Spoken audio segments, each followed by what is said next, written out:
From renowned presidents to local football coaches, leaders are found across every walk of life. Among them, the most effective leaders are those who share an identity with their followers. Nelson Mandela was a hero whose tremendous influence led him to become South Africa's first black president and overthrow apartheid. After getting elected, Mandela sought to unify the divided identities of his country to bring his people together. The year following his election, South Africa hosted the Rugby World Cup. The home team, the Springboks, were loved by white South Africans, though this sentiment wasn't shared by the black population. The divide, formed by the nation's racist history, remained. So when the Springboks won the cup on home territory, Mandela saw an opening. He took to the podium to congratulate them, sporting the Springbok uniform, not just as president, but as a fan of the team in an act to unify his people. Social psychologists Alex Haslam and Steve Reicher have called leaders entrepreneurs of identity. Leaders are members of groups who help us define who we are by telling stories and using symbols, much as Nelson Mandela did. One of the hottest concepts in the leadership literature over the last 20 years or so is this notion of transformational leadership.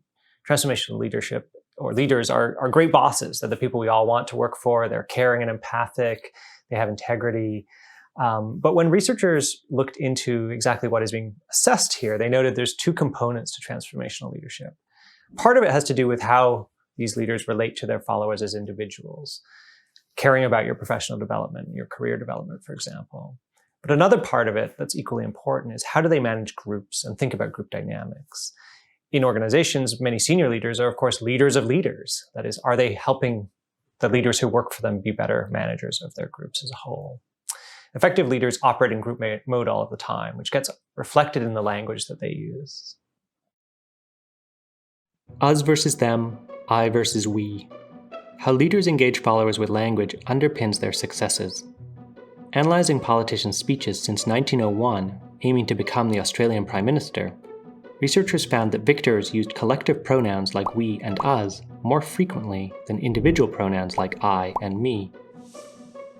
And in a more recent study of annual reports written by CEOs of large German companies, every additional collective pronoun corresponded with a boost of a staggering 820,000 euro in their organization's net profits.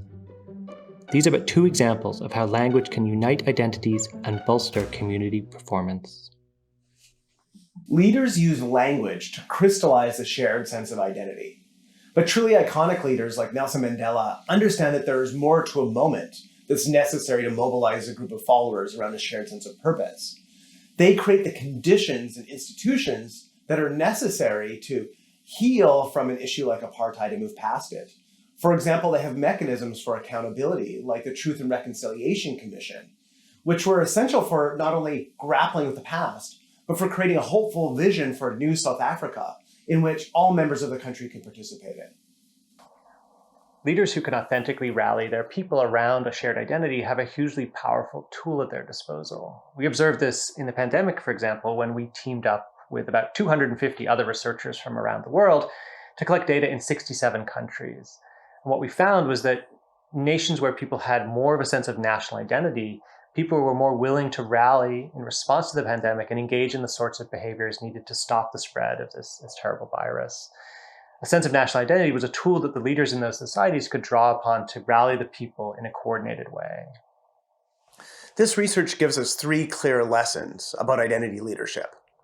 The first lesson is that leaders who genuinely think of themselves in terms of the group are more likely to use language that is collective in nature, and that is often associated with better success at an organizational level or at a national level.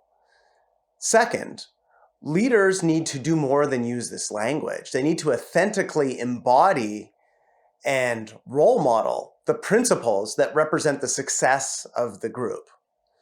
Third, transformational leadership requires that people think of themselves in terms of group dynamics. It's not enough to simply think of yourself as a leader managing a bunch of individuals.